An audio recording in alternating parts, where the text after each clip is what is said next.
আশা করি ভিউয়ার্স সকলে ভালো আছেন। তো শুরু করছি আর একটি ভিডিও। এই ভিডিওতে যে অঙ্কটি আছে সে অঙ্কটি ভগ্নাংশের অঙ্ক। তো এখানে অঙ্কটি হচ্ছে একটি পাত্র 1/2 অংশ ভর্তি আছে। যদি 8 গ্যালন সরানো হয় তবে 1/10 অংশ ভর্তি থাকে। পাত্রটি কত গ্যালন ধারণ করে? তো সমাধানে আমরা লিখব, মনে করি পাত্রটি এক্স গ্যালন ধারণ করে, এখানে এক্স। তো পাত্রটি ভর্তি আছে এক্সের 1/2 অংশ।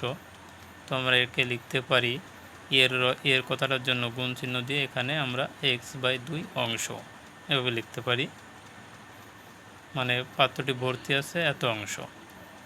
প্রশ্ন মতে এখানে আমরা লিখব এক্সের 2 অংশ।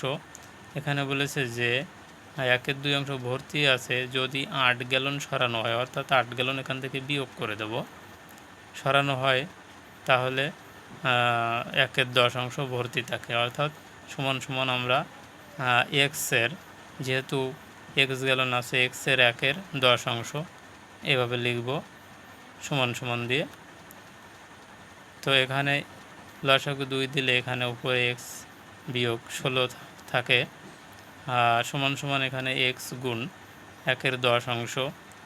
তো এখানে 2 লসাগু তো আছেই, যা আছে বসিয়ে দিলাম, সমান সমান এক্স হচ্ছে x/10। এখন 8 গুণন করলে 2x সমান সমান 10x মাইনাস 160, 60 মানে 16 আর 10 গুণ করলে 160। তো আমরা 8 গুণন করার সময় এই লাইনটা আগে করব, তারপর এই লাইনটা কিন্তু আমি আগে এটা করে ফেলেছি, তাতেও কোনো সমস্যা নাই। তো এখানে 2x মাইনাস 10x সমান সমানের পাশে আসলে মাইনাস হয়ে যাবে, সমান সমান এখানে মাইনাস 160 আছে। তো এখান থেকে মাইনাস 8x থাকে আর এখানে মাইনাস 160। তো আমি এক লাইন করিনি, মাইনাসে মাইনাসে উঠাই দেওয়া যাবে।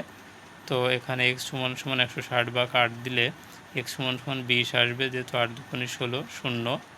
তো x এর মান আমরা পেয়ে গেছি 20। যেহেতু অঙ্কে উত্তর চেয়েছে পাত্রটি কত গ্যালন ধারণ করে, তো পাত্রটি 20 গ্যালন ধারণ করে, তাহলে আমরা লিখব নির্ণেয় উত্তর 20 গ্যালন। তো আশা করি বুঝতে পেরেছেন সকলে অঙ্কটি। আসলে ভগ্নাংশের যে অঙ্কগুলো আছে এই চ্যাপ্টারে, তো আপাতত যে অঙ্কগুলো আমি দিচ্ছি এগুলো একটু ছোট ছোট অঙ্ক, তারপরেও এই অঙ্কগুলো কিন্তু বিভিন্ন পরীক্ষায় আসে, তো আপনারা মনোযোগ সহকারে দেখবেন। আর এই অঙ্ক বেশি জটিল নয়, তারপরও এই অঙ্কগুলো পড়ে।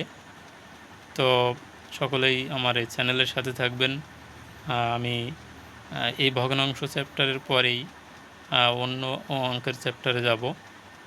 তো এই অঙ্কটি আরও 1-2 দিন লাগবে, যেহেতু প্রতিদিন বেশি ভিডিও বানানো সম্ভব হয় না বিভিন্ন পরিস্থিতির কারণে। তো সকলকে অসংখ্য ধন্যবাদ।